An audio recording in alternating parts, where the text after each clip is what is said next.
Hi everyone, Amos here. Today bring up a draft league analysis video. It's been a little while since I've done that. It was I think since like APA, I believe.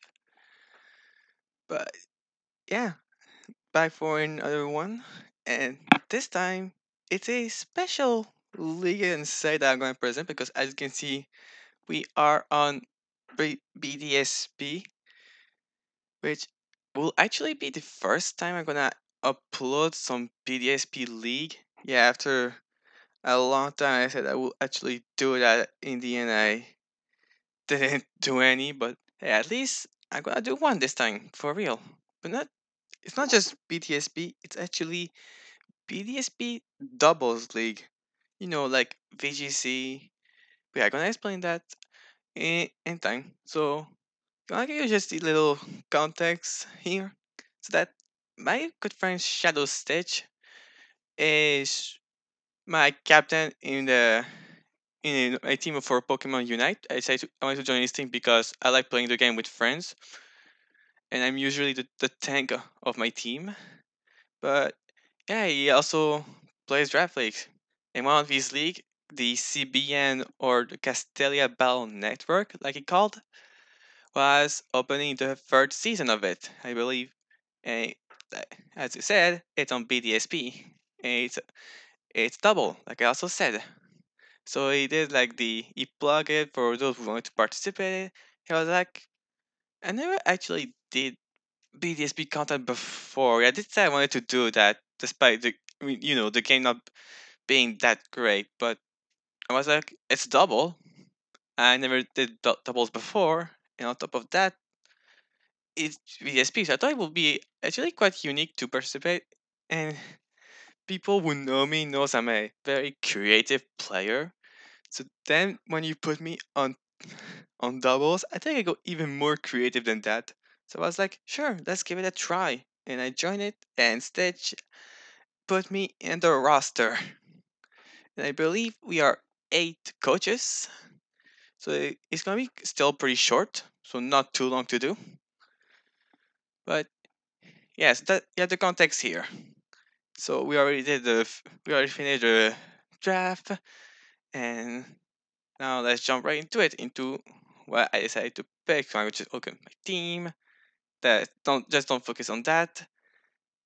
Yep. Those 12 Pokemon right here are the Pokemon forming my draft. Oh, sorry, I went too far. So yeah, Dragonite, Scizor, Toxicroak, Starmie, Linoon, Dusknoir, Snorlax, Drapion, Meganium, Jolteon, Rhyperior, and Gyarados. It's, most of them I just gen them. Well, pretty much all of them are gen except Gyarados, uh, except Gyarados, which was the one I used when I wanted to nuzlocke the game. I never finished the series because corruption video, but it's not important. It's just a placeholder to see that this is what my draft is. Of course, like any every player, I need to explain why I drafted those Pokemons. So yeah, it's a like I said, it's a doubles league. So it's like VGC.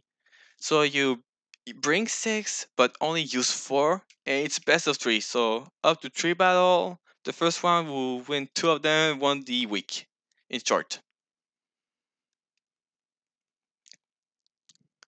And as for my picks in particular, I got second, which technically I got something really, really good. But still, I just have fun. So I just want Pokemon I thought I would have fun with.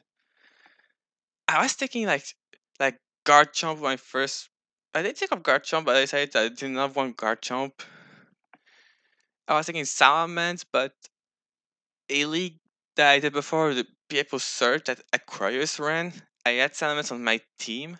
I never showcased it, but Aquarius did. So if you want to check her out, can be interesting to watch. It was a single tour elimination bracket, at least in the late part of the league. So but yeah. So I was like, no Salamence because I use that. So I was like, about Dragonite. It has some pretty good niche for doubles. I mean, inner focus is great because you're immune to flinching, And since BDSP is on par with Sun Shield, meaning that Inner Focus also gives immunity to Intimidate. So I thought that would be fun. If I think I don't need either of those, Multi-Scale could be useful, but in VGC story, most Dragonite exclusively run Inner Focus because Inner Focus advantage. Like Multi-Scale can just get dual focus and everything. But I thought it could be fun. Like Dragonite can make it a terrifying sweeper with all the moves I can learn. It's BDSP, so the coverage is limited, but Dragonite still learns a lot of move. I can even be like Megs or just full special agility to boost my speed. Or something like that. So I thought I could have fun with Dragonite. And later in pick 2, when I saw that Scizor was still available, I was like, the Scizor can be nasty paired with Dragonite. Just because it's a steel type that completely bullies fairy type. Since most of them doesn't learn any fire move anymore in this game. And a strong bullet punch can be an asset. And it's another sweeper that can just put a lot of pressure by himself. As long as it's far away from a fire move, Scizor can pack a punch. So I was like, then let's pick it. It's still here. So yeah, that's why my Scizor. Toxic Croc, I thought now I could use a bit of more support. Toxic Croc's pretty good at that because it learns Fake Out. And also its ability being Poison Touch means that it can potentially have a Fake Out that can poison the whole thing. Which I thought was interesting. Well, Poison might not be the most useful of the status because I mean burn can just make you unable to dish out damage on the physical side, and paralysis makes you very slow and potentially unable to attack, or even worse, sleep. Yeah, I think sleep is by far the best status in doubles, just because you completely shut down your Pokemon, and the tour just usually don't last very long. But I'm not talking about Toxic Rock here. I need to talk about it myself. It may not be the strongest attacker, but like I said, yeah, it provides some good support. Like it learns low sweep in this game, meaning that it can give speed support, which I thought was interesting. Also packs Taunt. It also moves like Rock Slide. And also it's a fighting type that doesn't care about fairy types. So I thought that was cool. And also as well, it's a pretty good Pokemon against Water type because of its ability Dry Skin, if you want to go that route. So I thought it could be fun. Next, Starmie with speed. And Starmie is a good Pokemon for that role. It's a strong attacker, has access to Surf, which if I pair in combination with Toxic Rock, I can just heal Toxic Rock while using Surf with no drawback, which I thought was pretty cool. He also learned a lot of coverage, and his bulk is pretty good for the tier.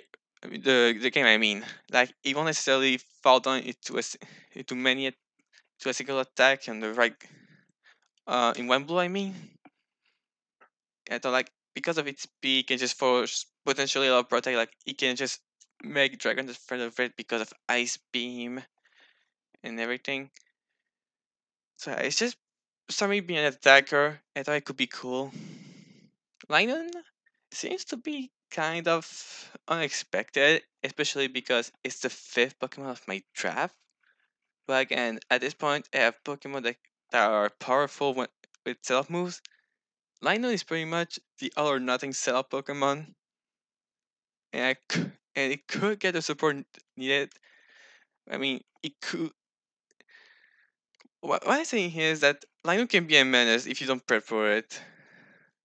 I mean, yeah, it can just be double targeted, which enters it because he has to at least survive one hit. So if he has to survive two of them, but I mean, they can also put pressure. Like if they think they don't, I can use like Lionel's sweep potential as a bait or something like that if I want to. Because if you underestimate the if you underestimate this guy and you let him set up, you can be in bad trouble. Next, Dustmore, which I was surprised that it was still here. I mean, I know Dustmore is not the most surprising the best Pokemon in solo, but in doubles, this thing is really good. Its bulk is great, access to both either of pressure or even better frisk, because remember it's VGC like, so me knowing what my opponent's items are can give information about what their set is.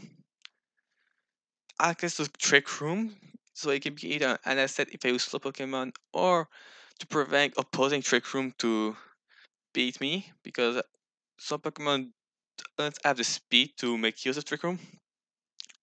Or at least they will function better if Trick Room is on the first place. You also access to move like Taunt and Will-O-Wisp, so that's another support Pokemon that can shine, because it's double. And because I pick the Snore, I wanted Snorlax next because the two of them together can be really nasty. Like, I set up the Trick Room for Snorlax so I can use either Curse or Belly Drum, so I can set up and become a massive Record Ball. Sorry about that. But yeah, Snorlax coverage is limited in this game, but it does have some good enough coverage. I know you have to trust in normal moves, you have like Rock Slide. I also mentioned Rock Slide because Rock Slide is a good move in VGZ. Where I thought the combination of Dusknoir Snorlax would be very good. I still was needed. I was still at Dark type, and Drapion was really low. In fact, it's the most lowest Pokemon in terms of value. Like it was like 3 points, which was weird because Drapion in some ranks a good Pokemon, especially its typing that gives only weakness to ground, and that's it. And the most common move being Earthquake gets its power weakened because it hits multiple targets. And Drapion has good defense, so it won't necessarily fall from the first earthquake it attacks, which I thought was very cool. Also, access to knockoff is a strong offensive option, and I believe they allow acupressure because this move doesn't. Actually, maybe it's just me that is mistaken with Modi. I think that's just me, but if it's not the case, like if somehow acupressure is in a version that doesn't boost evasion. Maybe I'm just saying bull crap, but we never know. I'll just do research and it's okay. That can acupressure can be a value. Otherwise, it's not like Drapion would be bad without it. I think it's still a good Pokemon. Like also the crit set is very fun with Scope Plant, Focus Energy, Night Slash, and Cross Button. Yeah, I thought it would be very fun to have the mascot pick for once. Next, Meganium. It's another support, but this one is a healing support because it's one of the few Pokemon that gets Heal Pulse in this game, which well, Heal Pulse you heal whoever you hit with. So pretty good asset to consider a Pokemon that can take hit while staying up. Also asset to Leash Sheet, also the screen.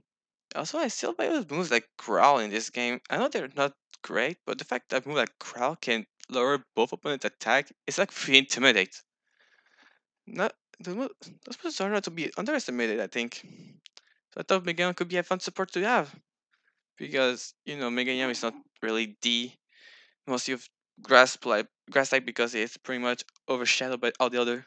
Also, this render of Meganium on the right is weird. I feel like Meganium will feel completely naked without his flower. But I mean, it's flower that high, it feels completely naked. Sorry that I'm making you see that now. Jolteon brings more speed and electric typing, so I thought that was very cool.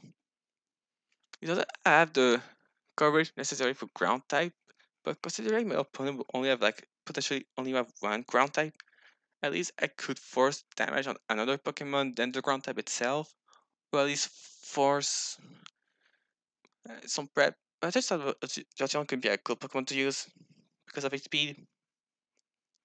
And then the last two, Rhyperior is strong, as well with the Dust North Strict Room. Stab Rock size is a strong value to have. And also, Lightning Rod is one of the reasons I like Rhyperior about because, like, see, Gyarados being the final pick, those two pairs very well together because it means that as long as Rhyperior is around, no like move can hit Gyarados except if it's like Discharge. And again, Gyarados, another Dragon Dance Sweeper like Dragonite, yeah, also has Intimidate, great ability in doubles. So yeah, this is the team that I decided to end up with. I thought this portion of a draft analysis didn't bother you at all, and Wait, this thing is it's all about fun. I'll probably just try to do some later stack in the with a Pokemon that works with another. But yeah, I hope you enjoyed this video, and I'm gonna see you guys for another time. Then see ya.